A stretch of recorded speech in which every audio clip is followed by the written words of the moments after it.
రథం కలిపి నడుద్దాం, పదం కలిపి పాడుద్దాం అంటున్న పోలీస్ బ్యాండ్ అద్భుతమైన సంగీతం నేపథ్యంలో సాయుధ బలగాల బృందాలు, అలాగే విద్యార్థుల బృందాలు, మరి జిహెచ్ఎంసి డిఆర్ఎఫ్ బృందాలు, ఆక్టోపస్ బృందం, మౌంటెడ్ పోలీస్ ఒకదాని వెనక ఒకటి కలలు వస్తూ ఉన్నాయి.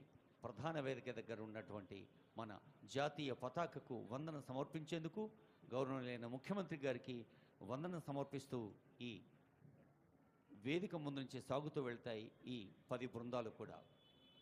యూనిఫామిటీ అంటే ఏక వస్త్ర ధారణే కాదు, కేవలం ఏక రూపధారణే కాదు, ఒకే రకమైన ఆలోచన, ప్రభుత్వం ఆశిస్తున్న ఫలితాలు ప్రజలకు అందించేందుకు నిరంతరం క్రమశిక్షణతో, సమయ పాలనతో వ్యక్తిగత సౌఖ్యాన్ని, కుటుంబ సౌఖ్యాన్ని పక్కకు పెట్టిన పోలీసు బలగాలు ఎంతగా సేవ చేస్తున్నాయో తెలుసు.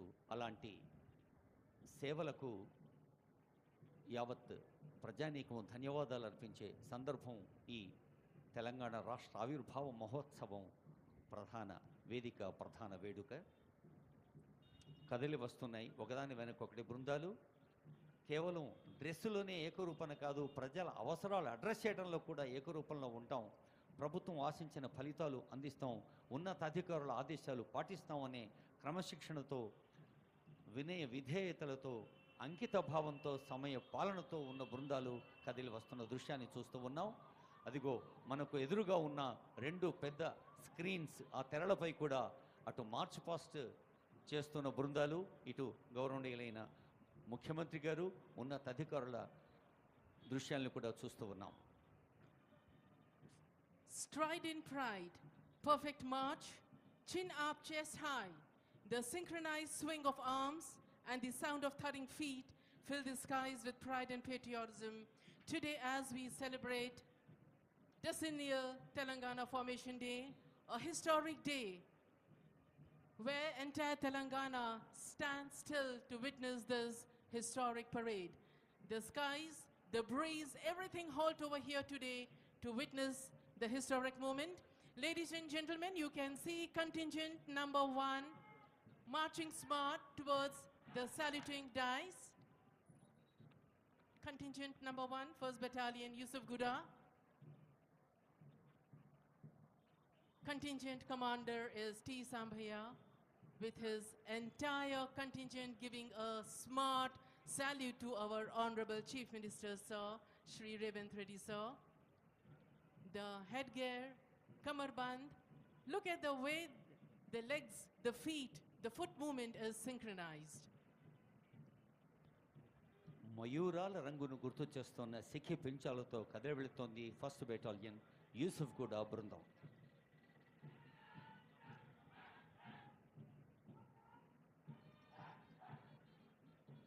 Second contingent, 3rd battalion, contingent commander Shri दर्शना मूर्ति राव आरआई की निगरानी में सैल्यूटिंग डाइस की तरफ आगे बढ़ते हुए. That is contingent number 2, 3rd battalion, Ibrahim Patnam. D. Maruti Rao is leading the contingent. Colorful headgear, kamarband, the sash, the way they are carrying the weapon is so synchronized and with precision. పోరాట శక్తికి ప్రతీకల అన్నట్టు కోడి పుంజుల్లాంటి కిరీటధారణతో కదిలి వెళుతోంది రెండో బృందం.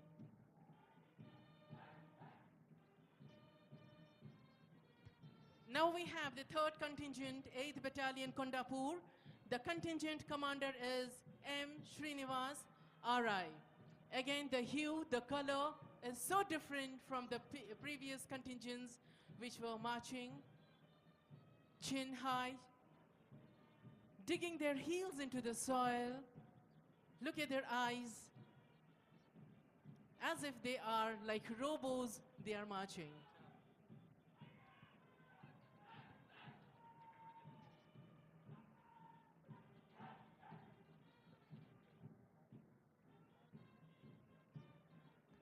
ఇంత అద్భుతమైన దృశ్యాన్ని చూస్తూ ఉంటే మన చేతులు ఖాళీగా ఎలా ఉంటాయి?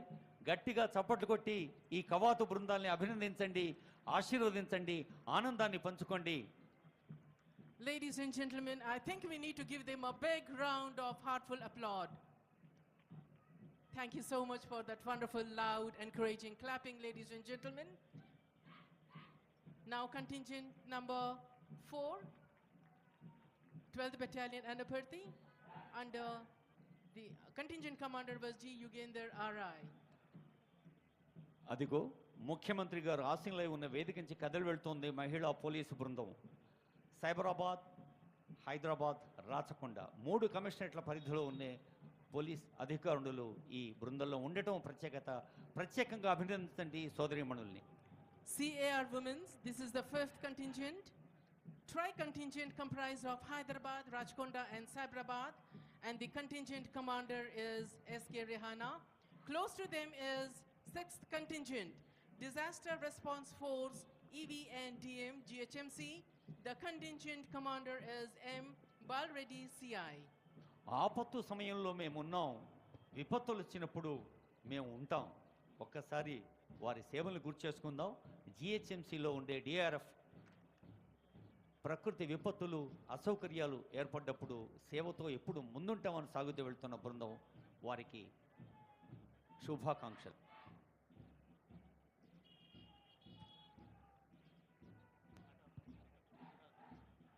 Seventh contingent, the youngsters, the school students, equally marching good like the corps and their seniors, the Bharat Scouts and Guides.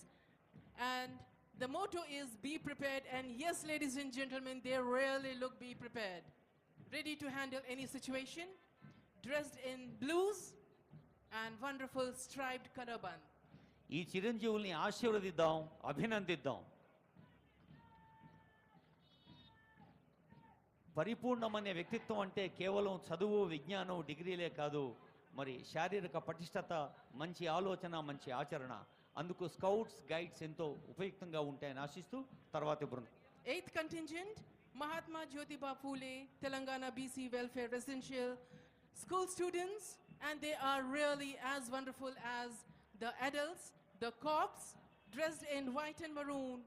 They are marching smart, taking the world into their stride, and they are promising a beautiful nation, a beautiful state in the future.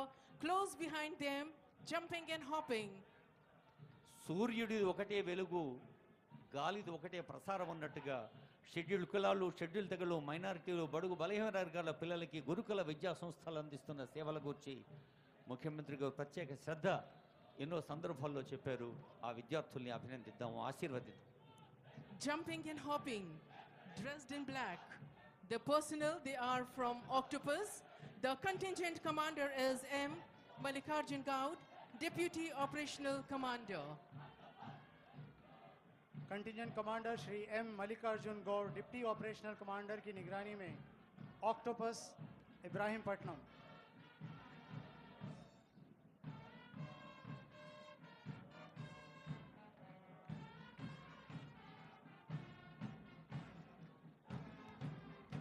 Octopus బృందానికి అధినేతృత్వం వహిస్తున్న senior IPS అధికారి additional DGP Vijay Kumar గారి పర్యవేక్షణలో సాగుతున్న బృందం తర్వాత brass band కదిలి వస్తోంది. हम बुलबुले हैं इसकी ये गुल सीता हमारा की धुन के ब्रास बैंड और उसके पीछे पाइप बैंड्स सलामी डाइस की तरफ आगे बढ़ते हुए. Brass band, dressed in red and black with shining instruments, airing Sare Jahan Se Acha Hindostan Hamara. మనిషికి మంచితనం ముఖ్యం, మానవత ముఖ్యం, మజ్హబ్ నహీ సిఖాతా ఆపస్ మే బైర్ రఖనా అన్న పాటతో అదిల్గో పైప్ బ్యాండ్ బృందం కదిలి వస్తోంది. ఆ పైప్ బ్యాండ్ బృందంలో పాల్గొంటున్న పోలీస్ పర్సనల్ ఆ వాద్యాల్లాగా వారి దేహంలో కూడా ఒక సంగీతం ఉంది, ఆ బాడీ లాంగ్వేజ్లో కూడా ఒక మ్యూజిక్ ఉంది. వారిని అభినందించండి, ఆస్వాదించండి, ఆహ్వానించండి.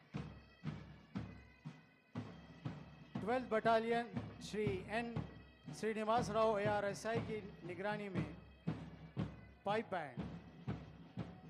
1st Battalion has reached its designated place with perfect march, and in the march you could see the quality, the synchronization and precision, the unspoken coordination. Close to the saluting dais we have mounted police, a beautiful understanding between the man and the animal. A big round of applause for the synchronization and understanding. 10th contingent mounted police contingent commander Shri Shubham assistant reserve inspector of police की निगरानी में CR headquarter से। ప్రత్యేక సందర్భాల్లో ప్రత్యేక సేవలు అందించేది అశ్విక దళం. అదిగో మౌంటెడ్ పోలీస్ కదలి సాగుతోంది మన ముందు నుండి. ఇంత అద్భుతమైన అందమైన క్రమశిక్షణాపూర్వకమైన సమయపాలతో కూడిన కట్టుదిట్టమైన కవాతు చూస్తూ ఉంటే బహుశా అందరి కనులు విప్పార్చుకొని చూస్తున్నాం కాబట్టి మరి చేతులకు మనం పని చెప్పటం లేదు. ఒక్కమారు అందరినీ కలిసి అభినందించండి, ఆశీర్వదించండి. ఈ కవాతు బృందంలో పాల్గొన్న అందరూ ఏక్సే బడ్కర్ ఒకరిని మించి ఒకరు మన రాష్ట్రం పట్ల ప్రేమ.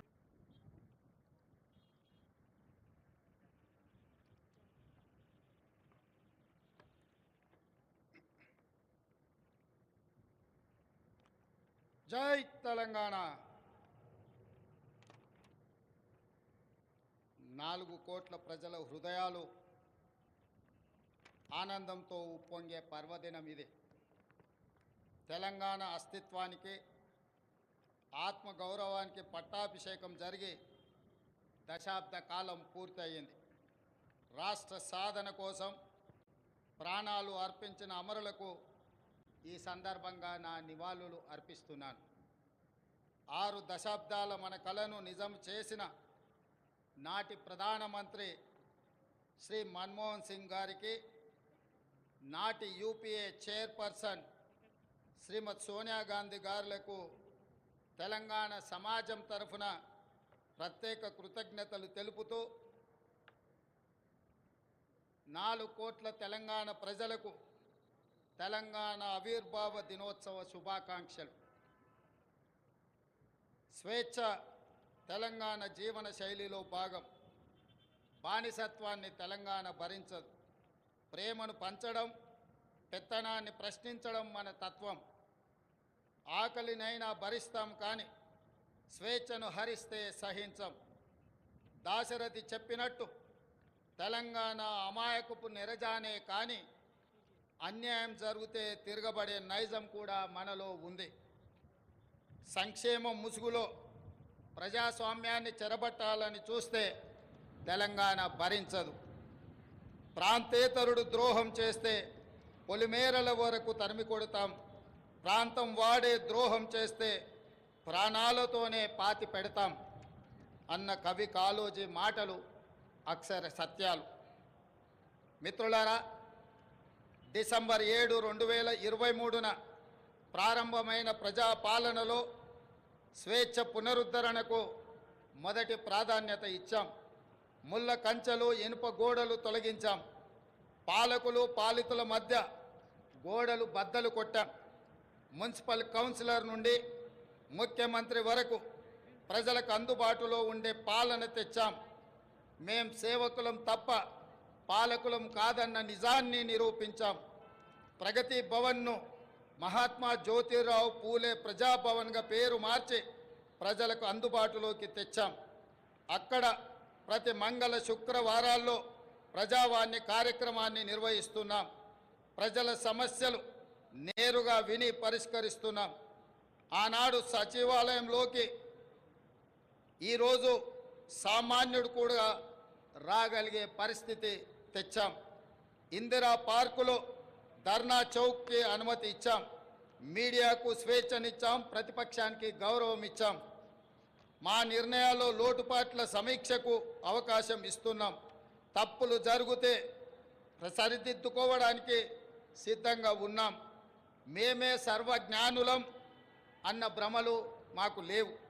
అందరి సలహాలను సూచనలను స్వీకరించి చర్చించి ముందుకు వెళుతున్నాం. ప్రజలకు స్వేచ్ఛ, సామాజిక న్యాయం, సమాన అవకాశాలు ఇవ్వాలన్నది మా ప్రభుత్వం యొక్క ప్రాధాన్యత. జూన్ 2, 2014 నాడు తెలంగాణ భౌగోళిక ఆకాంక్ష నెరవేరింది. అంతటితో మనము లక్ష్యం చేరినట్టు కాదు. ఉద్యమ లక్ష్యాలు, అమరుల ఆశయాలు సాధించిన నాడే తెలంగాణ సాధనకు సార్థకత వస్తుంది. దశాబ్ద కాలం అన్నది ఒక మైలురాయి. ప్రజల ఆశలు, ఆశయాలు నెరవేర్చడంలో మనం ఎక్కడ ఉన్నామన్నది సమీక్షించుకోవాల్సిన సందర్భం ఈ దశాబ్ది ఉత్సవం. నేను రాజకీయ విమర్శల జోలికి పోను, కానీ చరిత్రను సమీక్షించుకున్నప్పుడే భవిష్యత్తుకు పునాదులు వేసుకోగలం. తప్పొప్పులను గుర్తించి దిద్దుబాటు చేసుకోవడం విఘ్నుల యొక్క లక్షణం. 10 ఏళ్ల పాలన తెలంగాణ 100 ఏళ్ల విధ్వంసానికి గురి అయింది. భౌతిక విధ్వంసమే మాత్రమే కాదు, తెలంగాణ మూల స్వభావమైన స్వేచ్ఛపై దాడి జరిగింది. సామాజిక న్యాయం మేడి పండు చందంగా మారింది. ప్రజలందరికీ చెందాల్సిన రాష్ట్ర సంపద గుప్పెడు మంది చేతుల్లోకి చేరింది. తెలంగాణ సంస్కృతి సాంప్రదాయాలు విధ్వంసానికి గురయ్యాయి. ఆర్థిక విధ్వంసం సంగతి చెప్పనక్కరలేదు. ఇదంతా గతం. ప్రజల కోసం ప్రజల చేత ఎన్నుకోబడిన ప్రభుత్వం ఇప్పుడు తెలంగాణలో ఉంది. ప్రజా ప్రభుత్వంలో జరుపుకుంటున్న మొదటి ఆవిర్భావ దినోత్సవం ఇది. అందుకే ఈ ఆవిర్భావ దినోత్సవానికి చరిత్రలో ప్రత్యేక స్థానం ఎప్పటికీ ఉంటుంది. మిత్రులారా, తెలంగాణ ప్రదాత మనకు మాతృ సమానురాలైన శ్రీమతి సోనియా గాంధీ గారిని ఈ పండుగకు ప్రత్యేకంగా మా మంత్రివర్గం 4 కోట్ల ప్రజల తరఫున ఆహ్వానించాం. ఏ హోదాలో సోనియా గాంధీని ఆహ్వానించారని అడుగుతున్నారు. నేను చెప్పదలుచుకున్న బిడ్డ ఇంట్లో శుభకార్యానికి తల్లికి హోదా కావాలా? తల్లిని ఆహ్వానించడానికి బిడ్డకు ఒకరి పర్మిషన్ అవసరమా? ఏ హోదా ఉందని, ఏ పదవిలో ఉన్నారని మహాత్మా గాంధీని మన జాతి పితగా గుర్తించుకున్నాం. తెలంగాణ చరిత్ర ఉన్నంత వరకు శ్రీమతి సోనియా గాంధీని ఈ సమాజం తల్లిగా గుర్తించి గౌరవిస్తుంది. ఈ గడ్డతో ఆ తల్లి బంధం రాజకీయాల బంధము కాదు. ఆ తల్లి బంధం పేగు బంధం ఈ తెలంగాణతో. ఈ దశాబ్ది ఉత్సవాల శుభ సందర్భంలో అమరుల ఆశయాలు ప్రజలు కళలు నెరవేర్చే సమాజం తల్లిగా గుర్తించి గౌరవిస్తుంది. ఈ గడ్డతో ఆ తల్లి బంధం రాజకీయాల బంధము కాదు. ఆ తల్లి బంధం పేగు బంధం ఈ తెలంగాణతో. ఈ దశాబ్ది ఉత్సవాల శుభ సందర్భంలో అమరుల ఆశయాలు ప్రజలు కళలు నెరవేర్చే దిశగా ప్రజాప్రభుత్వం కొన్ని కీలక నిర్ణయాలు తీసుకుంది. అందులో ప్రధానంగా సాంస్కృతిక పునరుజ్జీవనం, ఆర్థిక పునరుజ్జీవనం. ఈ రెండు ఇప్పుడు తెలంగాణ భవిష్యత్తు నిర్మాణానికి కీలక అంశాలు. ఈ దిశగా మన ప్రభుత్వం అడుగులు వేస్తుంది. మిత్రులారా, ఏ జాతికైనా తన సంస్కృతే తన అస్తిత్వం. ఆ సంస్కృతిని కాపాడటం ప్రభుత్వాల బాధ్యత. బోనం నుండి బతుకమ్మ వరకు, సాయుధ పోరాటం నుండి స్వరాష్ట్ర ఉద్యమం వరకు మన సంస్కృతి, మన చరిత్ర గొప్పవి. సమ్మక్క సారలమ్మ నుండి జోగులాంబ వరకు, భద్రాద్రి రాముడు నుంచి కొమరం భీముడి వరకు అమరుల త్యాగాలు, హక్కుల ఉద్యమాల వంటి వాటితో తెలంగాణ గొప్ప చారిత్రక వారసత్వాన్ని కలిగి ఉంది. ఈ సంస్కృతిని, చరిత్రకు పునరుజ్జీవనం జరగాలి. తెలంగాణ వచ్చి 10 ఏళ్ళైనా ఇప్పటికి మన రాష్ట్ర గీతము లేదు. ఉద్యమ కాలంలో ఉవ్వెత్తున స్ఫూర్తిని రగల్చిన జయ జయ హే తెలంగాణ జననీ జయ కేతనం గేయమే మన రాష్ట్ర అధికార గీతం కావాలని ఆనాడు ఆశించాం. సహజ కవి అందశ్రీ రచించిన ఈ గేయం మన రాష్ట్ర గేయంగా ఉంటుందని విశ్వసించాం. ప్రజల ఆకాంక్షల మేరకు ఈ పర్వదినాన జయ జయ హే తెలంగాణ గీతాన్ని రాష్ట్ర అధికార గీతంగా సగర్వంగా మా ప్రభుత్వం ప్రకటిస్తున్నది. చిహ్నం ఒక జాతి చరిత్రకు అద్దం పడుతుంది. జాతి చరిత్ర మొత్తం నిక్షిప్తమై ఉండేది చిహ్నంలో మాత్రమే. తెలంగాణ అంటే ధిక్కారం, తెలంగాణ అంటే పోరాటం. రాష్ట్ర అధికారిక చిహ్నంలో అది ప్రతిబింబించాలి. ఆ దశగా ప్రజాప్రభుత్వం నూతన చిహ్నాన్ని రూపొందించే పనిలో ఉంది. వివిధ వర్గాల నుంచి వచ్చిన సూచనలు, సలహాలు పరిగణలోకి తీసుకొని రాష్ట్ర నూతన చిహ్నాన్ని రూపొందించే పనిలో ఉన్నాం. అదేవిధంగా మిత్రులారా, ఉద్యమ సమయంలో ప్రజలు టీజీ అనే ఇంగ్లీష్ అక్షరాలను తెలంగాణకు సంక్షిప్త అక్షరాలుగా నిర్ధారించారు. యువత తమ గుండెలపై టీజీ అని పచ్చబొట్లుగా పొడిపించుకున్నారు. వారి ఆకాంక్షల మేరకు టీఎస్ స్థానంలో టీజీని పునరుద్ధరిస్తూ ప్రభుత్వం నిర్ణయం తీసుకున్నది.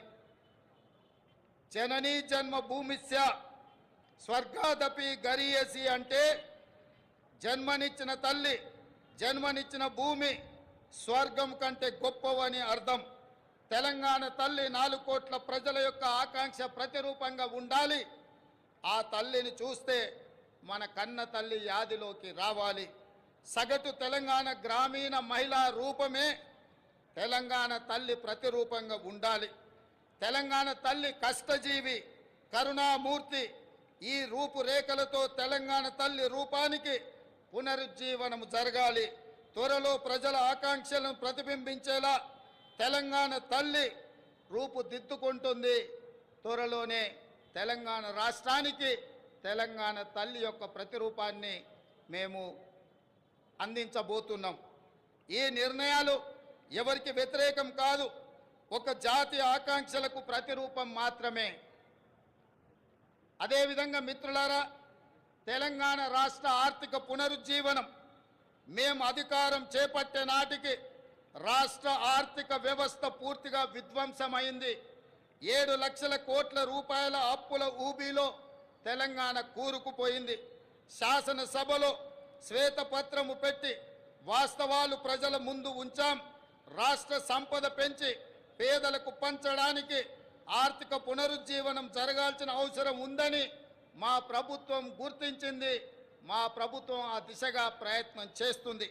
కఠినమైన ఆర్థిక క్రమశిక్షణ పాటిస్తూనే సంక్షేమం, అభివృద్ధిలో రాజీ పడటం లేదు.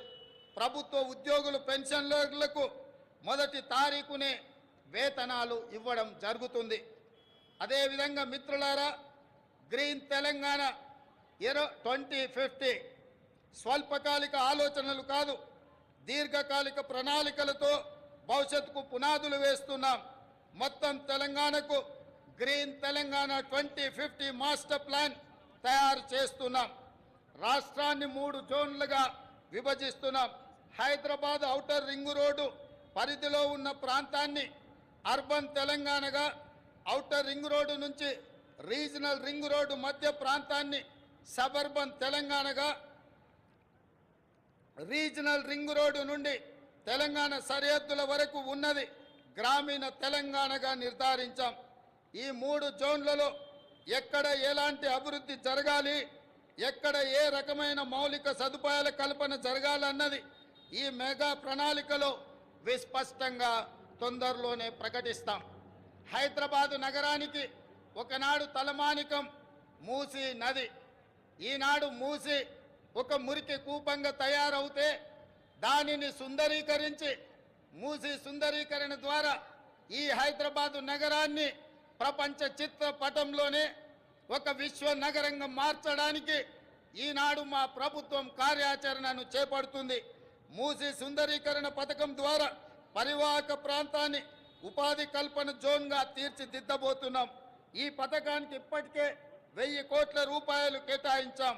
హైదరాబాద్ బ్రాండ్ ఇమేజ్ని ఈ పథకం మరో స్థాయికి తీసుకెళ్తుందనడంలో సందేహం లేదు. పర్యాటకం, ఆర్థికం, పర్యావరణం ఈ 3 కోణాలు ఇందులో ఉన్నాయి. ఎగువన ఉన్న ఉమ్మడి రంగారెడ్డి, దిగువన ఉన్న ఉమ్మడి నల్గొండ జిల్లాలో సాగునీటి వనరుగా కూడా మూసీ ఉపయోగపడుతుంది. ప్రజల అవసరాలకు తగ్గట్టు మెట్రో విస్తరణ ప్రణాళికలను ప్రకటించాం.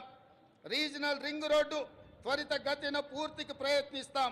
తక్కువ ఖర్చుతో ఎక్కువ నీరు ఇవ్వగలిగే సాగునీటి ప్రాజెక్టులకు తొలి ప్రాధాన్యత ఇవ్వడం జరుగుతుంది. రాష్ట్ర ఆర్థిక పునరుజ్జీవానికి అవసరమైన అన్ని నిర్ణయాలు తీసుకోవడం జరుగుతుంది. అన్నిటికంటే ముఖ్యంగా మిత్రులారా, ఈనాడు తెలంగాణ రాష్ట్రాన్ని ముఖ్యంగా ఆనాడు ఉద్యమంలో ఉవ్వెత్తున పాల్గొన్న తెలంగాణ యువత ప్రభుత్వాల నిర్లక్ష్యం వల్ల ఈనాడు డ్రగ్స్ ముఖ్యంగా ఆనాడు ఉద్యమంలో ఉవ్వెత్తున పాల్గొన్న తెలంగాణ యువత ప్రభుత్వాల నిర్లక్ష్యం వల్ల ఈనాడు డ్రగ్స్ మహమ్మారి వైపు గంజాయి వైపు మళ్ళీ ఈరోజు తెలంగాణ సమాజాన్ని నిర్వీర్యం చేసే కుట్ర జరుగుతుంది. అందుకే తెలంగాణలో డ్రగ్స్ అన్న మాట వినిపించడానికి వీలు లేదని మేము సంకల్పించాం. డ్రగ్స్ గంజాయి విషయంలో ప్రభుత్వం అత్యంత కఠినంగా వ్యవహరిస్తుంది. టీ-న్యాప్కి పూర్తి సహకారం స్వేచ్ఛను ఇస్తున్నాం, అవసరమైన నిధులు ఇస్తున్నాం. డ్రగ్స్ విషయంలో ఎంతటి వారు ఉన్నా వదిలే సమస్య లేదు. ఈ విషయంలో వ్యక్తిగతంగా నేను చాలా పట్టుదలతో ఉన్నాను. మన భవిష్యత్తు, యువత భవిష్యత్తుకు సంబంధించిన ఈ అంశం అందుకే ఉక్కు పాదంతో అణిచివేయాలని మా ప్రభుత్వం సంకల్పించింది. డ్రగ్స్ ఫ్రీ తెలంగాణ ప్రభుత్వ పరంగానే కాదు, వ్యక్తిగతంగా నేను ఎంతో ప్రాధాన్యతను ఇస్తున్నాను. అదేవిధంగా మిత్రులారా, ప్రజాపాలన ప్రజల వద్దకు చేర్చాలన్నది మా ఆలోచన.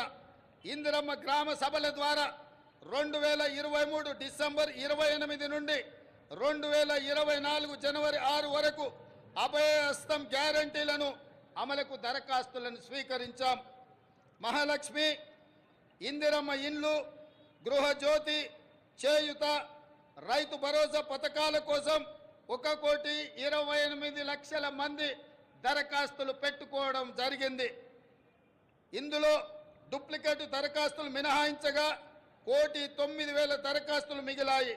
ఈ దరఖాస్తులను కంప్యూటరీకరించి ఈ సమస్యలన్నిటిని కూడా పరిష్కరించి తెలంగాణ రాష్ట్రంలో పేద ప్రజలందరికీ సంక్షేమ పథకాలను అందుబాటులోకి తీసుకురావాలని నా మంత్రివర్గం ఉక్కు సంకల్పంతో ఈరోజు పనిచేస్తుంది. అదేవిధంగా మిత్రులారా, అధికారంలో వచ్చిన 48 గంటల్లోనే 2 గ్యారంటీల అమలుకు శ్రీకారం చుట్టాం. ఆడబిడ్డలకు ఉచిత బస్సు ప్రయాణ సౌకర్యాన్ని కల్పించాం. పైసా ఖర్చు లేకుండా రాష్ట్రంలో ఎక్కడికైనా ఉచితంగా వెళ్ళే అవకాశం మహిళలకు, మా సోదరి మనులకు ఈ పథకం ఉపయోగపడుతుంది. ఈనాడు కోట్లాది మంది ఆడబిడ్డలు అమ్మగారింటికైనా అత్తగారింటికైనా భద్రాచలం గుడికైనా సమ్మక్క సారలమ్మ సందర్శనానికైనా కోట్లాది మంది మహిళలు వినియోగించుకుంటున్నారు అనంటే మా ప్రభుత్వానికి ఎంతో సంతృప్తినిచ్చింది ఈ ఉచిత బస్సు ప్రయాణ సౌకర్యం. అదేవిధంగా బస్సులు సరిపోవడం లేదు, వాళ్ళకు సమస్య అవుతున్నదంటే అదనంగా బస్సులను ఏర్పాటు చేయడమే కాదు, అదనంగా బస్సులను కూడా మా ప్రభుత్వం కొనుగోలు చేసి మా ప్రాధాన్యత మహిళల పట్ల అత్యధికంగా ఉంటుంది అని చెప్పి ఆ తల్లులకే ఈ ఉచిత బస్సు ప్రయాణాన్ని మేము అంకితం చేయడం జరిగింది. అదేవిధంగా పేదల ఆరోగ్య విషయంలో రాష్ట్ర ప్రభుత్వం ఆనాడు డాక్టర్ వైఎస్ రాజశేఖర రెడ్డి గారు ఉన్నప్పుడు శ్రీమతి సోనియా గాంధీ గారి నేతృత్వంలో ఆరోగ్యశ్రీ పథకాన్ని తీసుకువచ్చి పేద ప్రజలకు ఆరోగ్యాన్ని, కార్పొరేట్ వైద్యాన్ని అందించడం ద్వారా ఆ కుటుంబాలను ఆదుకునే విధంగా ఆనాడు ఆ పథకాన్ని ప్రవేశపెట్టడం జరిగింది. కొన్ని ప్రత్యేకమైన పరిస్థితుల వల్ల ఆ పథకం నిర్వీర్యమైనా మళ్ళీ ప్రజాపాలన ప్రారంభించిన ఎంబడే మా ప్రభుత్వం, మా మంత్రివర్గం 5 లక్షల రాజీవ్ ఆరోగ్యశ్రీ పథకాన్ని పేదలకు ఉచిత వైద్యాన్ని అందించడానికి 10 లక్షల రూపాయలకు పెంచి డిసెంబర్ 9 నుంచి అమలు చేసి పేదల ఆరోగ్యాన్ని కాపాడే విధంగా ఈనాడు మా ప్రభుత్వం ముందుకెళ్తుంది. అందుకే ఈరోజు పేదల యొక్క ఆరోగ్యం మా ప్రభుత్వం యొక్క బాధ్యత అని చెప్పి సగర్వంగా నేను తెలియజేస్తున్నాను. అదేవిధంగా యువత ఉద్యోగాల నోటిఫికేషన్లు, పరీక్షల నిర్వహణ పారదర్శకంగా నిర్వహించడానికి తెలంగాణ పబ్లిక్ సర్వీస్ కమిషన్ని ప్రక్షాళన చేశాము. 70 రోజుల్లోనే 30,000 మంది నిరుద్యోగ యువకులకు ఉద్యోగ అవకాశాలు కల్పించి ఉద్యోగ పత్రాలు ఎల్బీ స్టేడియంలో వాళ్ళ కుటుంబ సభ్యుల సమక్షంలో వాళ్ళ కళ్ళల్లో సంతోషాన్ని చూస్తూ మా ప్రభుత్వం నియామక పత్రాలను అందజేయడం జరిగింది. ఈనాడు నిరుద్యోగ యువకుల యొక్క ఉద్యోగ ఉపాధి అవకాశాలు మా ప్రభుత్వం ఎంతో ప్రాధాన్యతతో వాటిని నిర్వహిస్తున్నది. అదేవిధంగా గ్రూప్ 1 నోటిఫికేషన్ ఇచ్చినాం. ఈ నెల 9న ప్రాథమిక పరీక్ష జరగబోతుంది.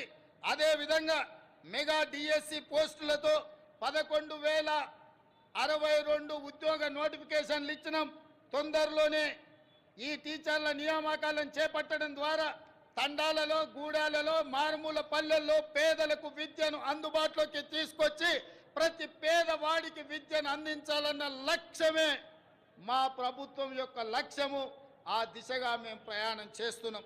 అదేవిధంగా వయో పరిమితిని కూడా 44 సంవత్సరాల నుంచి 46 సంవత్సరాలకు పెంచి ఈ ఖాళీలను భర్తీ చేసే నిర్ణయం మా ప్రభుత్వం తీసుకున్నది. మిత్రులారా, రాష్ట్రంలో లక్షల మంది ప్రజల సొంత ఇళ్ల కోసం ఎదురు చూస్తున్నారు. వారి కలలు నెరవేర్చేందుకు భద్రాద్రి రాముడు సాక్షిగా ఇందిరమ్మ ఇళ్ల పథకాన్ని ప్రారంభించాం. పేదల కోసం ఈ ఏడాది 4,50,000 ఇండ్లను మంజూరు చేయడమే కాదు, 22,500 కోట్ల రూపాయలు నిధులు కేటాయించడం ద్వారా ప్రతి శాసనసభ నియోజకవర్గంలో 3,500 ఇళ్లు పేదవాళ్లకు నిర్మించి పేదవాడి సొంత ఇంటి కలను, చిరకాల స్వప్నాన్ని మా ప్రభుత్వం పూర్తి చేయాలని దృఢ సంకల్పంతో ముందుకు వెళ్ళడం జరుగుతుంది. అదేవిధంగా విద్యారంగ ప్రక్షాళన, తెలంగాణ ఎడ్యుకేషన్ హబ్గా తీర్చిదిద్దాలని సంకల్పించాం.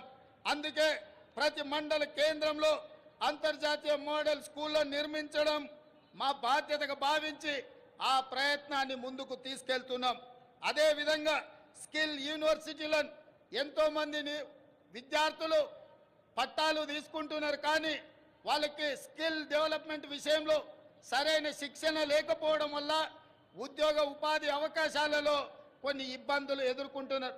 దానికోసమే తెలంగాణ యువతకు స్కిల్ యూనివర్సిటీలను ఏర్పాటు చేయడమే కాకుండా రాష్ట్రంలో దీనికి సంబంధించి అధికారుల బృందం ఇప్పటికే ఢిల్లీ, ఒడిశా, గుజరాత్ రాష్ట్రాల్లో పర్యటించి అధ్యయనం చేసింది. సంస్థతో మా ప్రభుత్వం ఒప్పందం చేసుకొని నిరుద్యోగ యువకులకు ఉద్యోగ ఉపాధి అవకాశాలు కల్పించాలని ఈనాడు మా ప్రభుత్వము కృత నిశ్చయంతో ఉన్నది.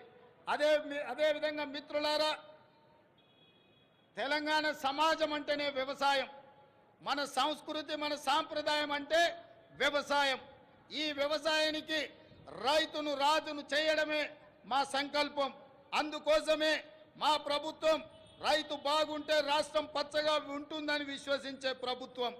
గతంలో రైతుకు ఉచిత విద్యుత్ రుణమాఫీ చేసిన చరిత్ర కాంగ్రెస్ పార్టీది. మా ప్రభుత్వం రుణమాఫీ చేసిన చరిత్ర కాంగ్రెస్ పార్టీది, మా ప్రభుత్వానిది. ఈ ట్రాక్ రికార్డును ప్రజాప్రభుత్వం కొనసాగిస్తుంది. రైతుకు ఆర్థిక సాయం పథకంలో భాగంగా 69 లక్షల మందికి చెప్పిన మాట ప్రకారం 7,500 కోట్ల రూపాయలు వారి ఖాతాలో జమ చేసి అదేవిధంగా ఇటీవల కాలంలో అకాల వర్షాలతో పంట నష్టం జరిగితే ప్రతి ఎకరాకు 10,000 రూపాయల నష్ట పరిహారం ఇవ్వడం జరిగింది. ధాన్య సేకరణ విషయంలో కూడా ఈరోజు 7,245 ధాన్య సేకరణ కేంద్రాలను ఏర్పాటు చేసి తండాలలో, గూడాలలో, మారుమూల పల్లెల్లో రైతులు పండించిన పంటను అక్కడే ధాన్య సేకరణ కేంద్రాలను ఏర్పాటు చేసి ఆ ధాన్యాన్ని సేకరించి తుట్టి, తాలు, తరుగు పేరు మీద తుట్టి తీయకుండా ప్రభుత్వం కఠినమైన చర్యలు తీసుకుంది. అకాల వర్షాలతో తడిసిన ధాన్యాన్ని కూడా కనీసం మద్దతు ధర ఇచ్చి కొనుగోలు చేసి రైతులను ఆదుకొని రైతులను కాపాడాలని, రైతులని రాజులుగా చెయ్యాలని మా ప్రభుత్వం దృఢ సంకల్పంతో పనిచేస్తుంది. ఇదే కాదు, ధరణి విషయంలో కూడా చాలా సమస్యలు, లక్షలాది సమస్యలు మా దృష్టికి వచ్చినాయి. వాటిని పరిష్కరించడానికి ధరణి విషయంలో కూడా ఒక కమిటీని ఏర్పాటు చేసి ప్రతి సమస్యను పరిష్కరించి ధరణిలో జరిగిన లోపాలను సరిదిద్ది ప్రతి రైతుకు, ప్రతి వాడికి మేలు జరిగే విధంగా ధరణి ప్రక్షాళన కార్యక్రమాన్ని మా ప్రభుత్వం తీసుకొని ముందుకు వెళ్తుంది. అదేవిధంగా మిత్రులారా, రాష్ట్రంలో విద్యుత్ సరఫరా నిరంతరాయంగా 24 గంటలు అందిస్తున్నామని చెప్పడానికి నేను గర్వపడుతున్నాను. రాష్ట్ర చరిత్రలో ఎన్నడూ లేని విధంగా ఈ ఏడాది మార్చి 6న అత్యధికంగా 298 మిలియన్ యూనిట్ల విద్యుత్ సరఫరా చేసి రాష్ట్రం ఏర్పడిన తర్వాత అత్యధికంగా రికార్డును సృష్టించాం. నిరంతరాయంగా విద్యుత్తుని సరఫరా చేశాం. పేదల గృహాలకు, వ్యవసాయానికే కాదు, భూమి లేని నిరుపేదలకు ప్రతి ఇంటిలో వెలుగులు చూడాలని, వాళ్ళ కళ్ళల్లో ఆనందం ఉండాలని ప్రతి పేదవాడికి 200 యూనిట్లు ఉచిత విద్యుత్తును అందించి పేదవాళ్ళకు అండగా నిలబడి ఈరోజు మా ప్రభుత్వం ముందుకు సాగుతున్నది. అదేవిధంగా మిత్రులారా, పెట్టుబడుల విషయం, రాష్ట్రంలో పెట్టుబడులు తీసుకొచ్చి తద్వారా ఉద్యోగ ఉపాధి అవకాశాలు కల్పించి రాష్ట్ర ఆదాయాన్ని పెంచి పేదలకు పంచాలన్న లక్ష్యంతో దావూస్ పర్యటన మా మంత్రి సహచరులతో పర్యటన చేయడం జరిగింది. ఈ పర్యటనలో 40,000 కోట్ల రూపాయలకు సంబంధించిన పెట్టుబడుల ఒప్పందాలు రాష్ట్ర ప్రభుత్వం చేసుకున్నది. ఇది పెట్టుబడుల ఆకర్షణలో ఒక గొప్ప రికార్డు. ఈ ఒప్పందం కార్యరూపం దాల్చే కార్యాచరణ మొదలు పెట్టాం. తద్వారా మన యువత ఉపాధి ఉద్యోగ కల్పనలు ఈ ప్రభుత్వం కంకణబద్ధమై ఉంది. అదేవిధంగా మిత్రులారా, మహాలక్ష్మి పథకం, మహాలక్ష్మి ఈరోజు నాకు చాలా ఆనందంగా ఉంది. ఈ రాష్ట్ర అవతరణ ఉత్సవాలలో ఈనాడు పర్యటన చేస్తున్నప్పుడు ఇటువైపున అటువైపున వేలాది మంది మా తెలంగాణ ఆడబిడ్డలు ఇక్కడికి వచ్చి మా మహాలక్ష్ములందరూ మా ప్రభుత్వాన్ని ఆశీర్వదించడానికి వాళ్ళందరూ ఇక్కడికి రావడం జరిగింది. మనస్ఫూర్తిగా వారికి ధన్యవాదాలు తెలియజేస్తూ, మహాలక్ష్మి పథకం ద్వారా 1 కోటి మంది ఆడబిడ్డలను కోటీశ్వరులను చేయాలన్నది మా ప్రభుత్వ సంకల్పం. మహిళలు తయారు చేసే ఉత్పత్తులకు సరైన మార్కెటింగ్ సదుపాయం కల్పిస్తాం. వాళ్ళ ఉత్పత్తులను మార్కెటింగ్ చేసుకోవడానికి హైటెక్ సిటీ పక్కన శిల్పారామం దగ్గర 3 ఎకరాల స్థలాన్ని, వందలాది స్టాళ్లను పెట్టుకోవడానికి వాళ్ళకి స్థలాన్ని కేటాయించడం జరిగింది. ఏ ప్రాంతంలో అయితే విప్రో, ఇన్ఫోసిస్, ఐటీ కంపెనీలు ఉన్నాయో ఆ పక్కనే మా ఆడబిడ్డలకు గ్రామీణ ప్రాంతాలలో వారు చేసిన ఉత్పత్తులను అమ్ముకోవడానికి శిల్పారామం పక్కన 3 ఎకరాల స్థలాన్ని కేటాయించాం. అందులో వాళ్ళ ఉత్పత్తులను సగర్వంగా ఈ ప్రపంచానికి పరిచయం చేసే అవకాశం ఉంది. ఆ విధంగా మా ఆడబిడ్డలను పారిశ్రామికవేత్తలను చేసి కోటీశ్వరులుగా మార్చాలనే సంకల్పం మా ప్రభుత్వం తీసుకున్నది. మా ఆడబిడ్డల ఆశీర్వాదం మాకు ఎప్పుడు ఉండాలని నేను వారికి విజ్ఞప్తి చేస్తున్నా. ఇదే కాదు, ఈనాడు వంటలో ఇల్లాలు సంపాదించిన సొమ్ము సిలిండర్కే ఖర్చు అవుతున్నది. కాబట్టి 1,200 రూపాయలు ఉన్న సిలిండర్ను ఈనాడు 500 రూపాయలకి ఆడబిడ్డలకు అందించడం ద్వారా ఆడబిడ్డల కళ్ళల్లో కన్నీళ్లు రావద్దు, ఆ కుటుంబాలు సంతోషంగా ఉండాలి, ఆడబిడ్డలకు అండగా నిలబడాలని 500 రూపాయలకే ఈనాడు మా ప్రభుత్వం సిలిండర్ను అందించడం జరుగుతుంది. అదేవిధంగా మిత్రులారా, తెలంగాణ ముందు పలు సవాళ్లు కూడా ఉన్నాయి. ముఖ్యంగా కృష్ణా గోదావరి జలాల్లో మన వాటా లెక్క తేల్చాల్సిన అవసరం ఉంది.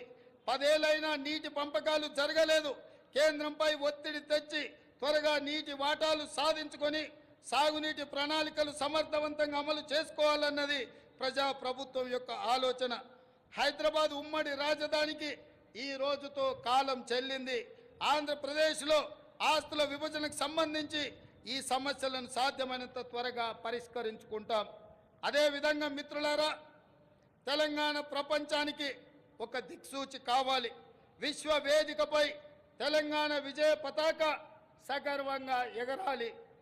పల్లె కన్నీరు పెడుతుందో అని ఒకనాడు ఆవేదనతో పాడిన తెలంగాణ పల్లెలు ఇకపై పచ్చని పైరులతో, పాడి పంటలతో, రైతుల ముఖాలలో చిరునవ్వులతో వెలగాలి. ఒకనాడు పొట్ట చేత పట్టుకొని పట్నంకు వచ్చిన యువత రేపటి నాటి ప్రపంచానికి మన సత్తా చాటే శక్తిగా మారాలి. తెలంగాణ ఇతర రాష్ట్రాలతో కాదు, ప్రపంచంతో పోటీ పడుతుందని నిరూపించాలి. మనకు శక్తి ఉంది, మనకు సత్తా ఉంది, తెలివి ఉంది, తెగింపు ఉంది, తాగాల చరిత్ర ఉంది. ఏం తక్కువ తెలంగాణకు? హైదరాబాద్ మన బ్రాండు ప్రపంచ నెంబర్ 1 బ్రాండ్గా హైదరాబాద్ ఎదగాలి, తెలంగాణను ప్రపంచానికి డెస్టినేషన్గా మార్చాలన్న తపన ఉంది. దీనికి 4 కోట్ల ప్రజల ఆశీస్సులతో పాటు రాజకీయ, పరిపాలన, పత్రిక, న్యాయ, సామాజిక వ్యవస్థల సహకారం కావాలి. ఆ దిశగా ప్రతి ఒక్కరూ ప్రతి క్షణం ఆలోచన చెయ్యాలి. ప్రజా ప్రభుత్వానికి మీ సంపూర్ణ సహకారం అందించాలని కోరుతూ ఈ సందర్భంగా ఈ వేదిక మీద నుంచి అధికారిక చరిత్ర పుటలలో ఒక గొప్ప సన్నివేశాన్ని, ఒక గొప్ప నిర్ణయాన్ని ఆనాడు లోక్సభలో ఆమోదింపజేసుకొని ఈనాడు తెలంగాణ రాష్ట్రం ఏర్పడ్డది అనంటే అందులో మొట్టమొదటి త్యాగం, సాహసం శ్రీమతి సోనియా గాంధీ గారు యూపీఏ చైర్పర్సన్గా ఉక్కు సంకల్పంతో ఈ తెలంగాణ రాష్ట్ర ప్రక్రియను వారు ముందుకు తీసుకెళ్లారు.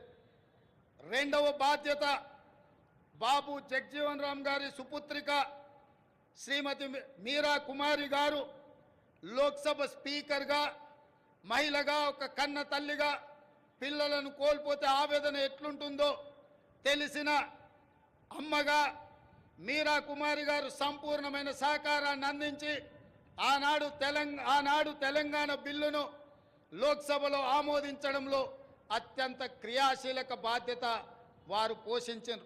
వీరే కాదు, ఆనాటి భారతీయ జనతా పార్టీ నాయకురాలు, ప్రతిపక్ష నాయకురాలుగా శ్రీమతి సుష్మా స్వరాజ్ గారు ఆనాడు లోక్సభలో ప్రతిపక్ష నాయకురాలుగా సంపూర్ణంగా సహకరించి తెలంగాణ బిల్లును ఆమోదింపజేసుకొని రాష్ట్ర ఏర్పాటు ప్రక్రియలో వారు కూడా సంపూర్ణమైన సహకారాన్ని అందించరు. ఈ వేదిక మీదను అందుకే తెలంగాణ నలుమూలల నుంచి తరలి వచ్చిన వేలాది మంది మా ఆడబిడ్డల సాక్షిగా శ్రీమతి సోనియా గాంధీ గారికి, మీరా కుమారి గారికి, సుష్మా స్వరాజ్ గారికి తెలంగాణ 4 కోట్ల ప్రజల తరఫున వారికి కృతజ్ఞతలు తెలియజేస్తున్న ఈ తెలంగాణ చరిత్ర పుటలలో మీ త్యాగాలు, మీ గొప్ప నిర్ణయం ఎప్పటికీ ఉంటుందని భావిస్తూ మీ అందరి దగ్గర సెలవు తీసుకుంటున్నా. జై తెలంగాణ, జై జై తెలంగాణ. ధన్యవాదాలు మిత్రులారా. Thank you so much, Honorable Chief Minister, sir. Equal opportunity, social justice is the essence of